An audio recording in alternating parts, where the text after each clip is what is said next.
lamig ng hangin. Matayo si Lola ha.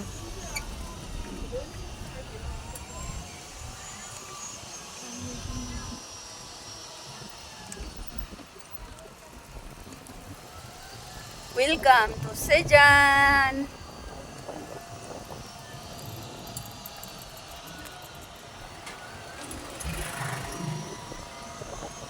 Doon pa rin yung wait natin, no? Street lang naman to. Doon sa Mapinay.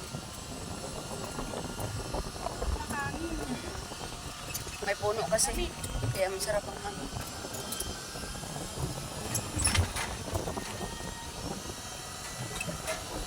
Nauubos na yung low-cut niya eh. Hindi na siya mabilis eh. Oh, hindi na siya mabilis. Hindi katulad natin kanina, no? Yun na yung pinakamabilis niya. Ayan na yun? Oo. Full na yan? Oo.